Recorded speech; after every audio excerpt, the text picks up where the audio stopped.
કરવા નતા કહેતા. ઈના જયારે ગયા અમે રાજુભાઈ કરપડાને લાવી છીએ તો કે રાજુભાઈ આવે તો ફેર કાંઈ નહીં થાય પણ 1000 માંથી 200 કરી દેવી. રાખો ને નવરાત્રી સુધી જ સભાવું છે, પછી અમે ગોતવી છીએ ક્યાં જવાનું છે. અને અહીંયા નગરપાલિકાના ચીફ ઓફિસર જેથી આપણી એનો ભેટો થયો તેથી જો બીપી વધી ન જાય તો નકામી વાત છે. અહીંયા વિપક્ષ જેવું હજી કઈ જોયું નતું, હવે જોવાનું છે.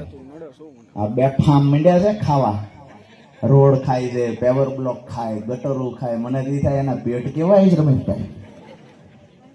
ઓલી એક એડવર્ટાઈઝ આવતી હતી મેં જોઈ છે, ઓલું શું કે પેટ સફા હરરોજ દફા ને એવી પેટ સાફ થાય ને એની એડવર્ટાઈઝ આવે, બધું પાચન થઈ જાય. હું તો એવડા એને કાયમ કહું છું કે ભાજપના નેતા કઈ દવા લે છે, આપણે એ લેવી જોવે. લોઢા પાચન થાય, ગટર પાચન થાય, નાળા પાચન થઈ જાય. પેવર બ્લોક હોત એના દાંત કેવાય છે, પેવર બ્લોક ખાઈ જાય, બધું ખાઈ જાય.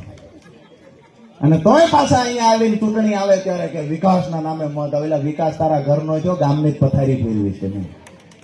અમારા થાનગઢની એશિયાની અંદર સૌથી નંબર 1 પણ માથાદીઠ આવકમાં થાનગઢ હતું. આખા એશિયા ખંડમાં માથાદીઠ આવક સૌથી વધારે હોય તો થાનગઢની હતી. આજે થાનગઢની સૌથી વધારે ખરાબ હાલત કોઈએ કરવાનું કામ કર્યું હોય તો ભ્રષ્ટ ભાજપના નેતાઓએ કર્યું. દોસ્તો આજે થાનગઢની અંદર વાસ્તવિકતા એ છે કે કોઈ અહીંયા દીકરી દેવી હોય તો 2 વાર વિચારે છે. ગંદકીનું સામ્રાજ્ય થાનગઢમાં થઈ ગયું છે.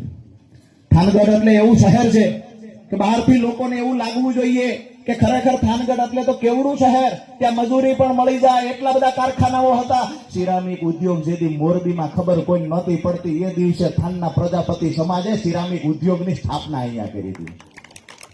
પ્રજાપતિ સમાજનો પણ આ તકે જેટલો આભાર માનીએ એટલો ઓછો છે. પણ ક્યાંક ને ક્યાંક સરકાર દ્વારા અને અમુક લુખાઓ દ્વારા આ ઉદ્યોગોને, જે ફેક્ટરીઓ હતી, કારખાના હતા, એના વિકાસને રોક લગાવવામાં આવી. જે ખરેખર ફેસિલિટી મળવી જોઈએ ઔદ્યોગિક ક્ષેત્રમાં એ થાનગઢમાં નથી મળતી.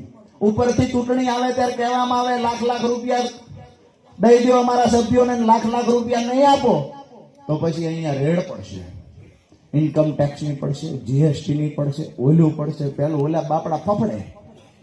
હું મળવાઈ ગયો, મેં કીધું તમે અમને મદદ બીજી કાંઈ ન કરો કાંઈ નહીં, પણ કમસે કમ એક દિવસ રજા રાખો, તમારા મજૂર અમને મત દઈ શકે.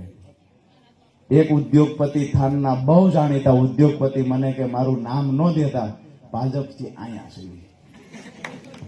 જ્યારે ચૂંટણી આવે ત્યારે ધમકીઓ દે, મત તો લઈ જાય, પૈસા લઈ જાય. અને જો દૂધે ધોયેલા હોય ભાજપના નેતા તો મારી હામાં આવે કારખાનાઓ વાળા પાસેથી દર ચૂંટણીએ પૈસા લે છે. અને મારી વાતને ખોટી સાબિત કરવા હાટું 2 દીકરી ઓલામની પાસે જાય છે, વિડીયો બનાવો, પૈસા નથી લેતા. વાત એ છે કે પૈસા લે છે. કારખાના વાળાની અધોગતિ છે. કારખાના વાળાને બિચારાને કંઈક ને કંઈક ખરેખર એમને કારખાનાઓનો વિકાસ કરવો છે, વિકાસ નથી થતો. એમને ત્યાં અલગથી વીજળી આપવાની વાત હતી, ઔદ્યોગિક ક્ષેત્ર માટે વીજળી આપવાની વાત હતી.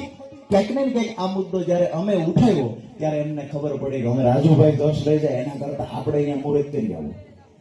અમે જોઈએ અમારા વિસ્તારમાં તમારે અહીંયા એવી હાલત છે, નગરપાલિકાના પ્રમુખ ને સભ્ય અહીંયા વોર્ડમાં 5 વર્ષ કામ મંજૂર થયું હોય તો